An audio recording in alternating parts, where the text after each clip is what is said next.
D-Row and Jake, obviously the Dodgers have been racked with injuries in their rotation, and Tony Gonsolin gave him exactly what they needed. Jake and D-Row, what did you notice about his start yesterday? I hate saying it's like rinse repeat, but the Dodgers have all these starting pitchers and relief pitchers on the IL, and yet Tony Gonsolin pops back up and punches out 9. And oh, by the way, 2-3 years ago, this guy went 16-1 with a 2.14, and we've had him in studio as huge cat lover. Well, you're right. I don't know how you feel about cats. Big cat show today. Yes. You know what I mean? I'm more like the nocturnal cat than the big cats. You know, You're a Siberian. I see you, cat daddy. Look, Tony Gonsolin could be that Siberian tiger as well, Yes. because look, 16-1, like you're talking about, and yesterday, what I love in a game full of throwers, and I'm not Yeah, you knocking like the anybody. arsenal. I love the arsenal. I love Get pitching. into it, Devin. Let's give him some love, and then we'll go into some ABs. Because I don't think people truly realize, right? It's a revolving door of just filth out in Dodger Stadium. I was wondering in 2022, what did he look like? This is a Christian Yelich at bat. Change up,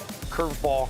He always had the curveball. And this is in the 6th inning, D-Row. This is the 3rd time he's faced Yelich. He just saw 3 pitches go sit down, and that was with the game on the line. Manny Machado, this is 2022. Does the fastball play? Yes, it rides up in the zone.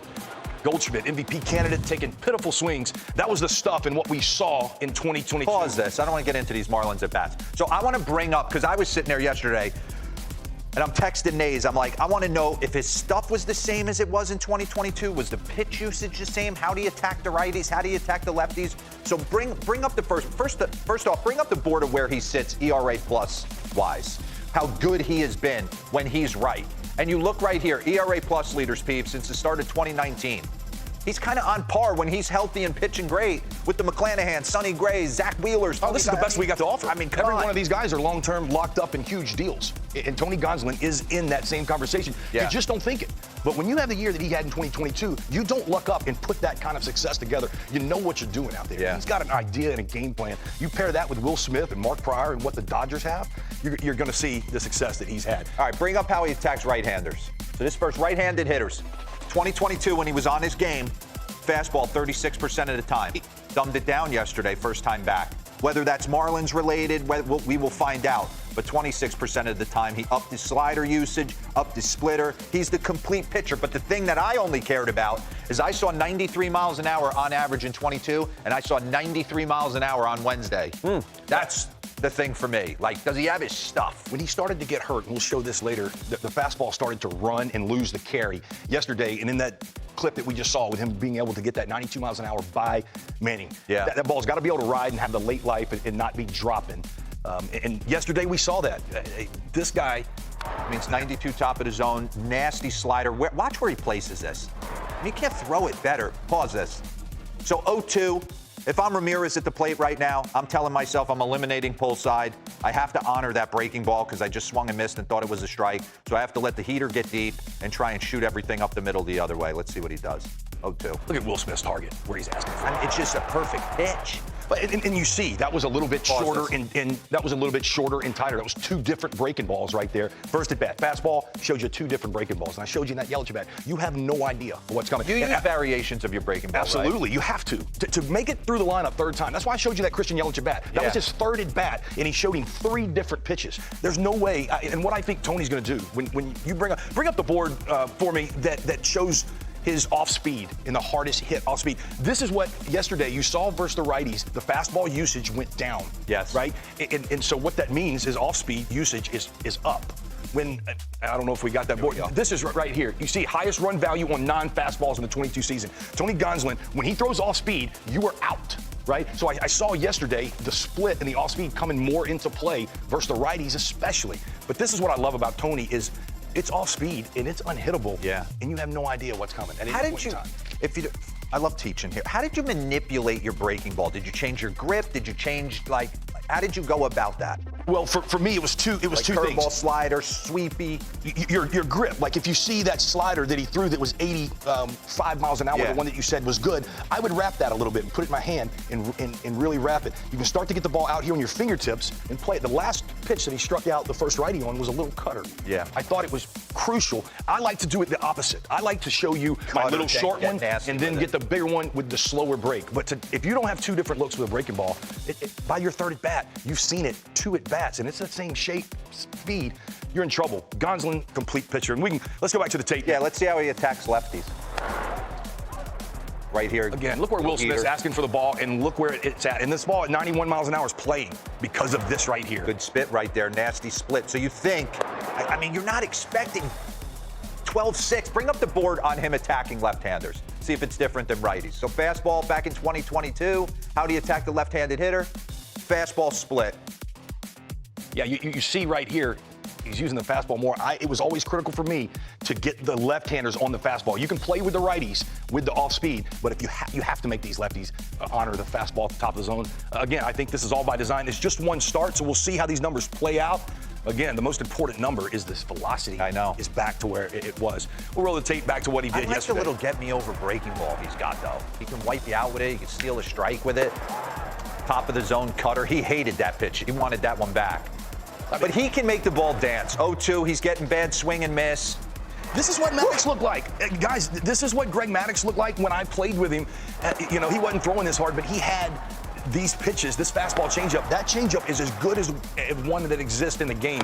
There's the little cutter. Tony Gonsolin is a complete pitcher.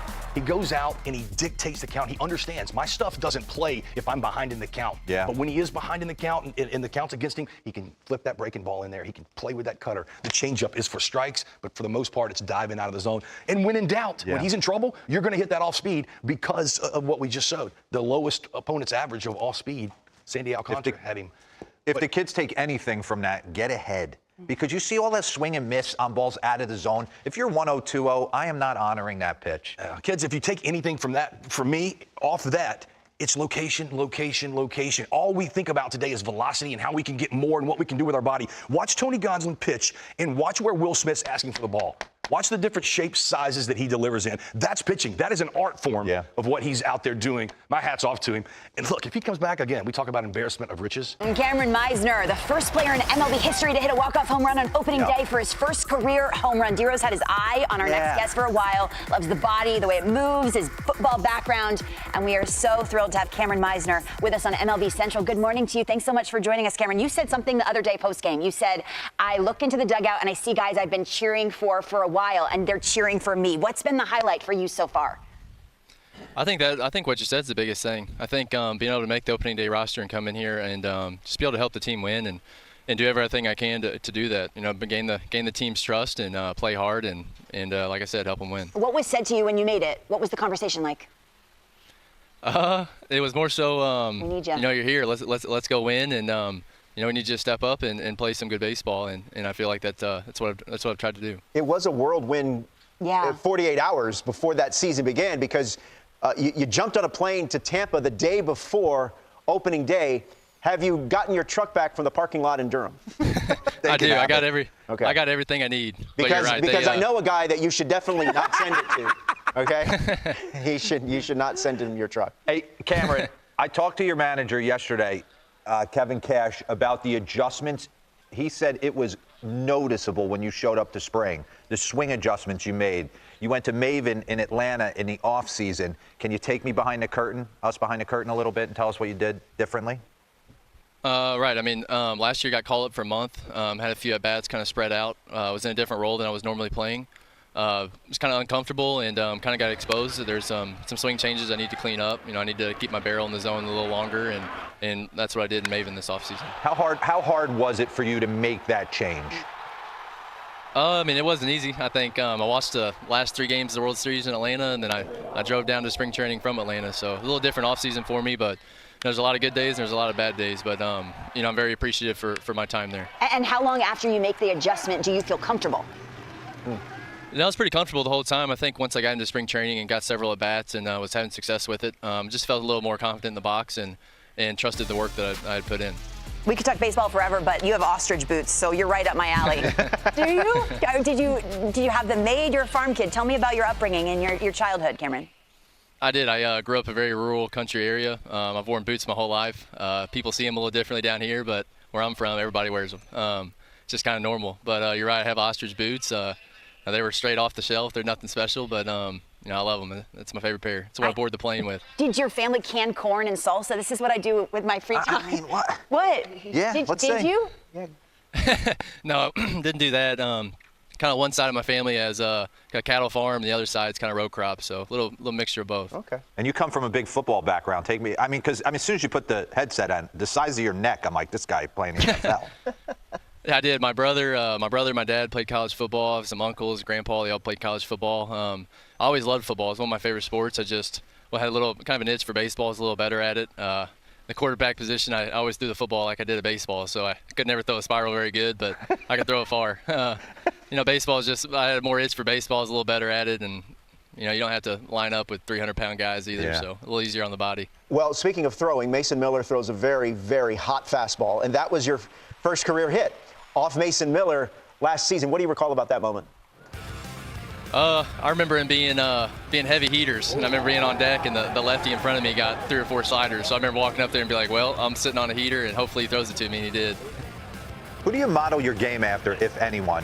I've seen people run out like Kyle Tucker comps. That's somebody you'd like to play like. But is there somebody you kind of model your game after? Not necessarily. I grew up a Cardinal fan, so I grew up watching the 06 Cardinals and the 11 Cardinals, and Jim Edmonds. I always liked seeing his catches in the outfield, and there's several guys I always grew up watching. I was always just a fan of the game. Not necessarily anybody in particular. Just I loved watching. Love watching people play hard and play good baseball. Jim Edmonds, one of the best defenders of all time.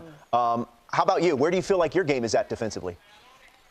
I've always took pride in defense. I think it allows your bat to kind of slowly develop, and I think defense, it's in a very unselfish way. It's more so for the pitcher and the rest of the team. It's not about you, and that's it's a better feeling for me to play good defense, than it is to hit, because hitting's selfish and defense is not. So you like to give gifts on Christmas and not receive them. I'm like that. Really? Yeah.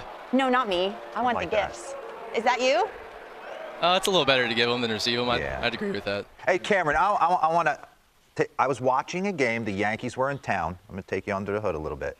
I want to know your mindset when you hit second on the base hit to Judge and you got thrown out by 10 feet sliding into third. And I was screaming because I saw it. I'm like, he's going to try and test him right here. And I started screaming at the TV. What did your manager say to you when you got back to the dugout? Well, in a roundabout way, it was, don't lose the aggressiveness, but maybe a little less aggressive in a roundabout way. What happens? What'd you have for breakfast? This morning I had a cheesy scramble and some potato casserole, so I'm ready to go. Potato casserole sounds really good. I mean, this guy. Yeah, he's good. Potato casserole, cheesy scramble. Now he's going to go. Now he's going to get a couple of knocks. There you go. That's the plan. And go mow his lawn after. Yeah. Hey, Kameron, thanks very much for the time. Congratulations on all your success, and best of luck to you and the Tampa Bay Rays moving forward.